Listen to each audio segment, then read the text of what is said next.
Hi, and thank you for visiting my channel. For more information, kindly subscribe and follow. Now let's get started. Under the creative leadership of Triple H, the WWE Universe witnessed the 2025 Backlash Premium Live event. The show concluded with John Cena standing tall as the undisputed WWE Champion. In addition, Randy Orton gave the fans a memorable moment by having an RKO fest during the match. This happened when referees were getting knocked out repeatedly during the match. When the second referee during the match was attacked, Nick Aldis and other official figures made their presence in the ring. At that moment, the legend killer RKO'd John Cena, and if there was a referee in the ring to count, he might be your new undisputed WWE Champion. Unfortunately, things went haywire and the Viper was frustrated, asking Nick to bring a referee into the ring to count the pinfall. After getting no solution from the National Treasure, the legend killer decided to do what he does best, i.e., deliver an RKO.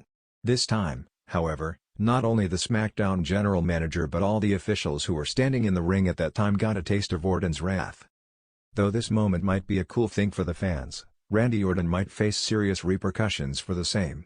In fact, there are some speculations that Triple H may even fire Orton from WWE.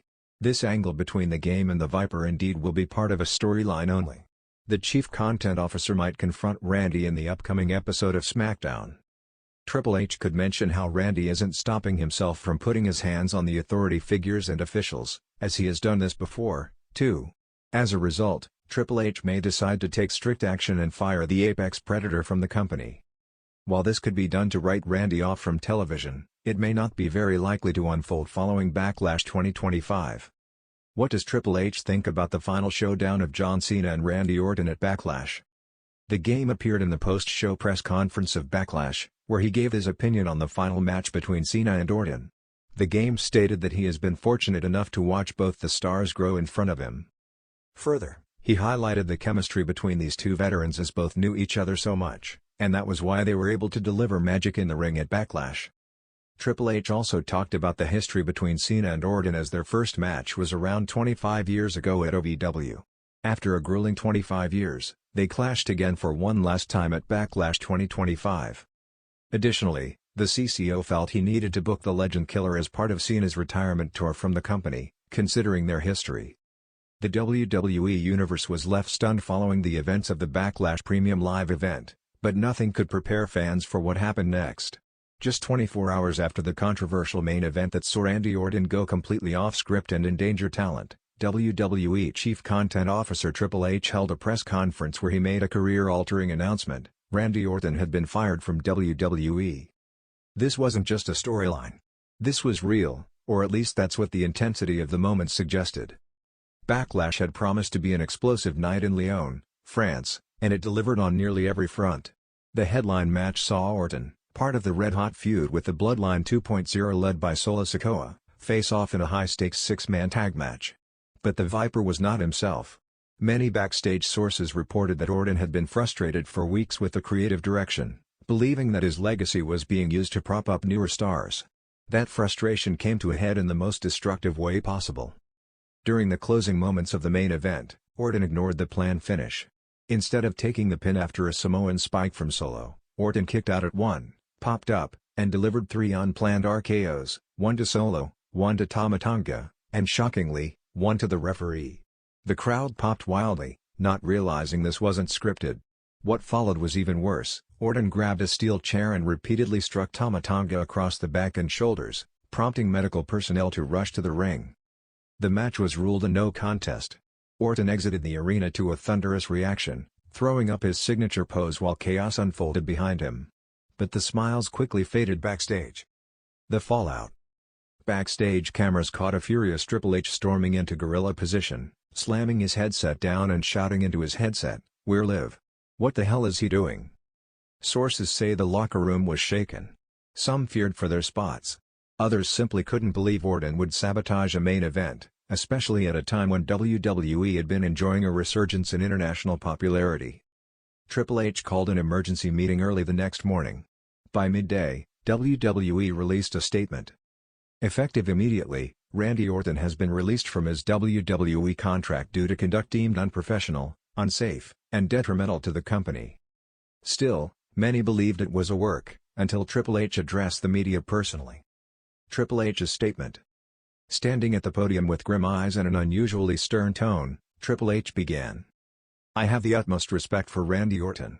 I've known him since he was 21 years old. I've fought beside him, against him, and I've seen him grow into a future Hall of Famer. But what happened at Backlash cannot be overlooked. There's a line we don't cross in this business. Randy didn't just cross that line, he destroyed it. He put fellow superstars in danger, he embarrassed our officials, and he compromised the integrity of our entire operation. I had no choice but to let him go. The room was silent. No reporters asked questions for nearly 10 seconds. This was not an easy decision, Triple H continued. But as the leader of this company's creative and operational direction, I cannot allow chaos to go unchecked, no matter how big the star. Orton responds. Hours later, Randy Orton broke his silence with a cryptic tweet. Sometimes you have to burn the house down to rebuild it. I warned you. #Viper, out. The tweet set social media ablaze. Fans debated whether this was a shoot, a work, or some new fourth wall-breaking hybrid. Some rallied behind Orton, calling his actions a legend taking back control. Others condemned him for risking real injuries and disrupting years of storytelling. Notably, Cody Rhodes, Orton's former protege, tweeted simply, "You either evolve, or you get left behind. Tough ending, Randy." Locker room reactions. Backstage, the response was mixed. Some veterans were livid.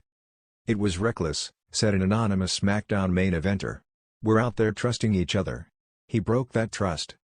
But others, like Matt Riddle, who had previously been aligned with Orton, showed support. "That's my bro, and yeah, it was wild. But I know Randy's heart. He's frustrated. Maybe this is a wake-up call." Meanwhile, Solo Sikoa and Tama Tonga reportedly suffered only minor bruising. WWE is said to be monitoring their status, but both are expected to compete on SmackDown later in the week. What's next? The WWE Universe is now split. Is Orton really gone for good? Or is this the most masterful twist in wrestling storytelling this year? Triple H closed his press conference with a warning. This is not just about Randy Orton. This is about respect. If anyone else thinks they can hijack this show or put their ego before the company, they'll meet the same fate. No one is untouchable. Not anymore. That declaration sent ripples through WWE, and some insiders believe it marks a new era of strict professionalism behind the scenes. Others wonder if Orton's actions are just the beginning of something far more elaborate. Rumors of and beyond. Speculation has already begun about Orton's next move. Could he jump to a fight in Japan? Retire altogether? Fightful and Wrestling Observer insiders claim that as Tony Khan has zero interest in bringing Orton aboard, at least until the controversy cools down. But Orton's camp is reportedly open to any possibility, with a friend close to him saying, "Randy's not done. Not by a long shot. He might just be getting started." Final thoughts. If this is truly the end of Randy Orton in WWE, it will go down as one of the most shocking exits in the company's history. A man once groomed as the future of the business, ejected for insubordination and unpredictability. But if Orton's tweet is to be taken seriously, perhaps this isn't the end. Perhaps it's just another twisted turn in the career of one of wrestling's most enigmatic performers. Triple H has drawn his line in the sand. The only question now is, who's next to cross it?